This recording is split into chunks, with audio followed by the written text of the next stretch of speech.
नमस्कार, कृषि जागरण में आप सभी का स्वागत है। मैं हूं आपके साथ रूबी चक्रवर्ती। बढ़ेंगे आज की टॉप हेडलाइंस की ओर। हथकरघा दिवस समारोह में शामिल हुए पीएम मोदी। वस्त्र शिल्प कोश ई पोर्टल का किया लॉन्च। सीएनएच के कंट्री मैनेजर और प्रबंध निदेशक नरेंद्र मित्तल केजे चौपाल में हुए शामिल। हट सकता है चावल के एक्सपोर्ट से बैन। दुनिया भर में 12 साल के हाई पर पहुंची कीमतें। दिल्ली में नो एंट्री लगने से किसानों को आजादपुर मंडी में नहीं मिल रहा है सब्जियों का सही भाव। किसान परेशान। दिल्ली वासियों को सता रही है उमस भरी गर्मी। कई राज्यों के लिए भारी बारिश का अलर्ट जारी।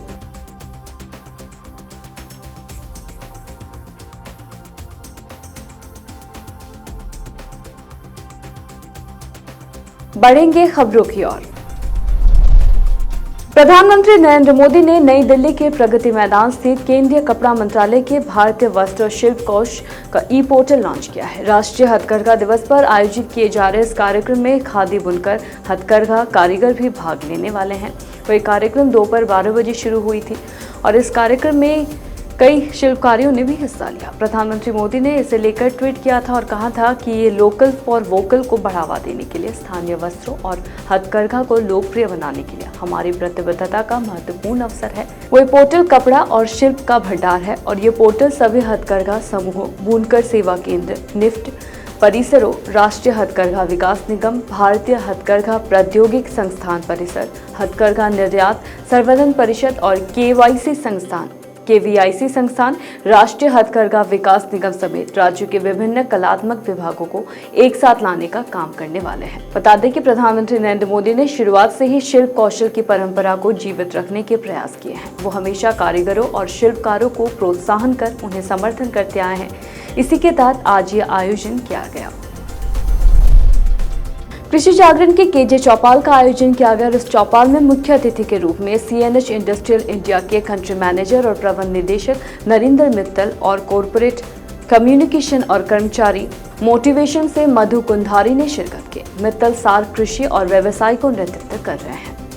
वही कृषि जागरण के संस्थापक और प्रधान संपादक एमसी डोमिनिक ने उनका स्वागत किया। आयोजित समारोह में नरेंद्र मित्तल ने कृषि को लेकर अपने विचार साझा किए। इसके साथ ही कृषि क्षेत्र में नई तकनीक, फसल की उत्पादकता को लेकर महत्वपूर्ण जानकारी दी।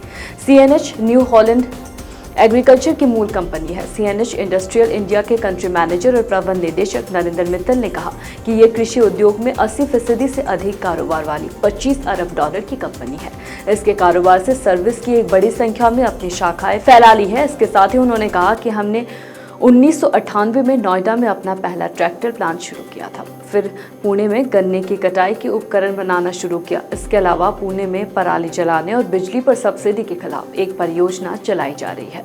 भारत प्रौद्योगिकी के नेतृत्व में गन्ना हार्वेस्ट द्वारा ऑटो गाइडेंस सिस्टम का उपयोग किया गया है। हाल में केंद्र सरकार ने 20 जुलाई को भारत से गैर बासमती चावल के निर्यात पर बैन लगा दिया था। सरकार का कहना था कि चावल की बढ़ती कीमतों को नियंत्रण में रखने के लिए ये कदम उठाया गया है। लेकिन क्या यही एकमात्र वजह है चावल एक्सपोर्ट पर बैन लगाने की? क्या सरकार इस बैन को वापस लेगी? इस बारे में नीति आयोग के सदस्य रमेश चंद ने कई संकेत दिया है। बताते चले कि भारत दुनिया के 40% चावल एक्सपोर्ट राज करता है।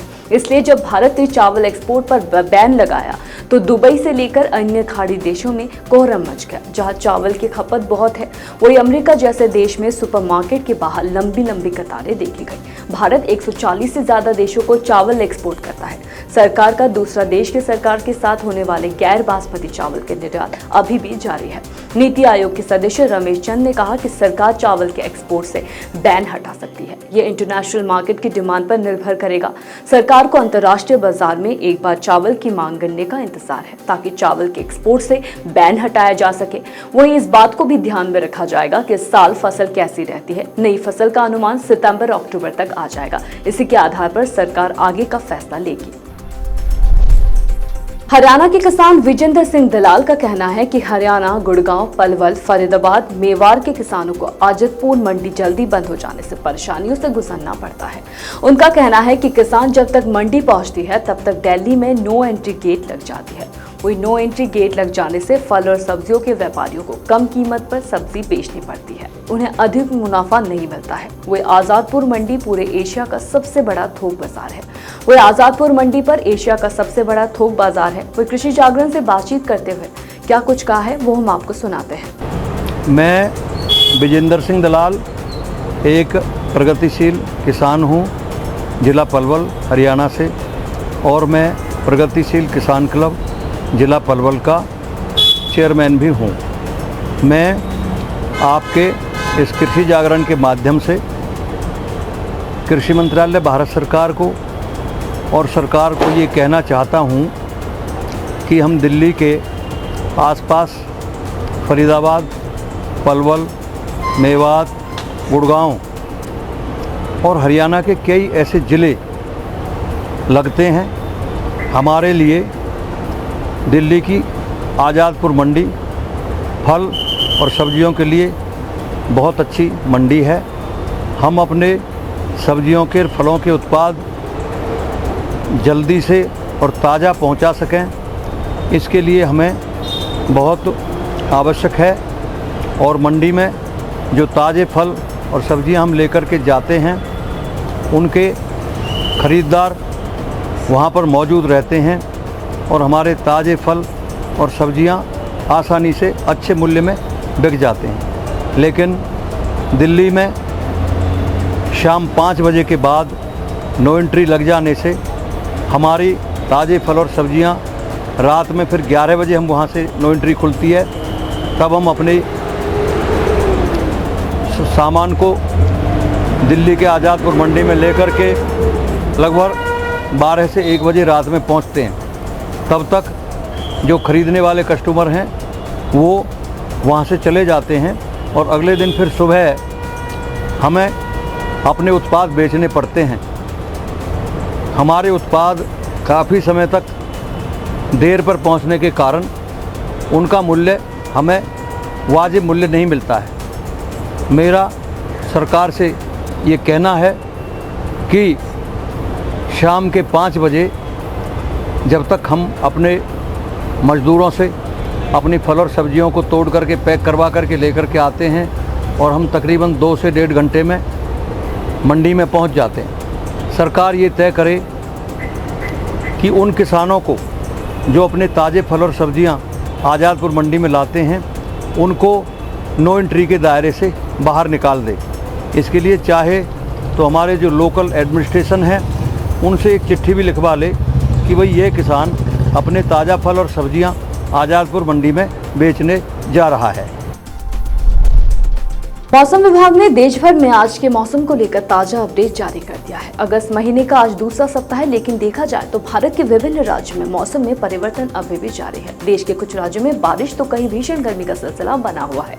ऐसे में IMD ने मौसम को लेकर ताजा अपडेट जारी कर दिया है। दिल्ली में बीते कुछ दिनों से रुक रुक के हो रही हल्की बारिश से मौसम की स्थिति को बदल कर रख दिया है। देखा जाए तो कल रविवार के दिन दिल्ली के कुछ हिस्सों में हल्की बारिश हुई और वहीं कुछ इलाकों में भीषण गर्मी का कहर भी देखने को मिला है, जिसके चलते दिल्ली वासियों को उमस भरी गर्मी का सामना करना पड़ रहा है। वही मौसम विभाग के मुताबिक आज दिल्ली में तेज के समय अच्छी खिली हुई धूप रहने की संभावना है। इसके अलावा ये भी अनुमान है कि कुछ इलाकों में आज बादल छाए रह सकते हैं। वही तापमान की बात करें तो आज दिल्ली का न्यूनतम तापमान 28 से 30 डिग्री सेल्सियस और अधिकतम तापमान 38 से 39 डिग्री सेल्सियस तक दर्ज किया जा सकता है। वही IMD के पूर्वानुमानों के अनुसार 7 से 8 और 9 अगस्त को मध्य भारत में बारिश होने की चेतावनी जारी की गई है। पश्चिम बंगाल, बिहार, झारखंड और सिक्किम में भी आज बारिश होने की संभावना है। वही मौसम विभाग द्वारा जारी की गई ताजा अपडेट के अनुसार आज से लेकर 9 अगस्त 2023 तक बंगाल, सिक्किम, ओरल, उप हिमालय, पश्चिम में अलग अलग स्थानों पर भारी वर्षा होने का अलर्ट जारी किया गया है। साथ ही अरुणाचल प्रदेश, असम, मेघालय में भी भारी बारिश होने की आशंका जताई गई है। अगले 5 दिनों के दौरान नागालैंड, मणिपुर, मेघालय में अलग अलग स्थानों पर अत्यधिक बारिश होने की संभावना जताई है। किसान साथियों, कृषि जागरण द्वारा दिसंबर में मिलियनियर फार्मर्स ऑफ इंडिया का आयोजन किया जाएगा, जिसका रजिस्ट्रेशन फिलहाल शुरू हो चुका है। अगर आप भी मिलियनियर फार्मर्स ऑफ इंडिया से जुड़ना चाहते हैं या फिर कुछ भी जानकारी प्राप्त करना चाहते हैं तो इस वीडियो के डिस्क्रिप्शन में जाकर जरूर चेक करें। फिलहाल कृषि जागरण में मेरे साथ इतना ही। खबरों का सिलसिला जारी रहेगा। अधिक जानकारी के लिए बनी रही कृषि जागरण के साथ। धन्यवाद।